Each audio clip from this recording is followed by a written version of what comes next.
అందరికీ నమస్కారం. ఏపీలో కొత్త మత్తు మరక. అట్టాంటి, ఇట్టాంటి సరుకు కాదు. అడ్డగోలుగా నిషేధిత డ్రగ్ దందా జరుగుతుంది. ఆ విషయాలేంటో మనం పూర్తిగా ఈ వీడియోలో తెలుసుకుందాం. ఏపీలో గంజాయి మాఫియా పెండు తీస్తున్నారు పోలీసులు. కానీ కేటుగాళ్ళు మాత్రం మత్తు దందాను మరో రూట్‌లో డౌట్ తీస్తున్నారు. మూతపడిన పరిశ్రమలే అడ్డాలుగా భారీగా ఆల్ఫాజోలను తయారు చేసి గుట్టుగా బట్టబయలు చేస్తున్నారు. అడ్డగోలుగా నిషేధిత ఆల్ఫాజోలం డ్రగ్ దందా మెదడుపై తీవ్ర ప్రభావం చూపే డెడ్లీ డేంజర్ డ్రగ్ మాట. సో, ఈ ఆల్ఫాజోలం అనేది కొకైన్‌కి మించిన మత్తు సరుకు. 2 ఏళ్ల కిందట Telangana anti narcotics bureau director Sandeep Sandilya ఈ విషయాన్ని చెప్పారు.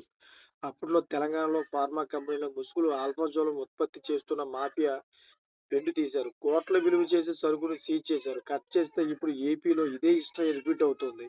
కొండపల్లి ఇండస్ట్రియల్ ఏరియాలో ఎంఎస్ రేస్ ఆర్గానిక్స్ పేరిట దందా చేస్తున్న బైనాని డిఆర్ఏ సెంట్రల్ టీమ్స్ బ్రేక్ చేశాయన్నమాట. 47 కోట్ల రూపాయలు విలువ చేసే ఆల్ఫాజోలంతో పాటు 2865 లీటర్లు కెమికల్స్, 800 కేజీల సబ్స్టెన్స్ సహా మెషినరీ సీజ్ చేశారు. ఫార్మా రంగంలోని 20 ఏళ్ల అనుభవం ఉన్న హైదరాబాద్‌కు చెందిన ఓ వ్యక్తి కొండపల్లి అడ్డాగా ఈ దందా చేస్తున్నట్లు గుర్తించారు. ఇద్దరు నిందితులను పోలీసులు అరెస్ట్ చేశారన్నమాట. సో, గతేడాది జనవరి 11వ తేదీన ప్రకాశం జిల్లా దర్శిలో భారీగా ఆల్ఫాజోలం పట్టుబడింది.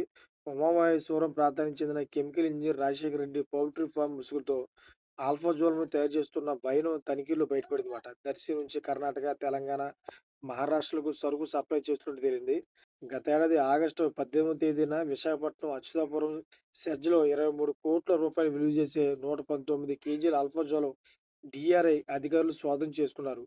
8 మంది నిందితులను అరెస్ట్ చేశారు. అదే ఏడాది డిసెంబర్ 16వ తేదీన నంద్యాల జిల్లా నందికొట్కూరులోను ఆల్ఫాజోలం తయారు చేస్తున్న ముఠాను నేషనల్ డొమెస్టిక్ ప్రిపేర్డ్‌నెస్ కన్సార్టియం అధికారులు ఇద్దరు ఇద్దరు నిందితులను అరెస్ట్ చేశారన్నమాట. చూసారు కదా! ఈ విధంగా అయితే మత్తు పదార్థాల తయారీకి దుండగులు బాగా పాల్పడుతూ ఉన్నారు. యువతను పాడు చేసే ఉద్దేశంతో ఇయన్నీ చేస్తా ఉన్నారని చెప్పేసి పోలీసులు వాళ్ళ దందాలందరిని కూడా ఆపుతా ఉన్నారు. మీకేమనిపిస్తుందో కామెంట్ చేయండి. అదేవిధంగా ఇటువంటి లేటెస్ట్ ఇన్ఫర్మేషన్ కోసం ఛానెల్ సబ్స్క్రైబ్ చేసుకోండి. Thank for watching friends.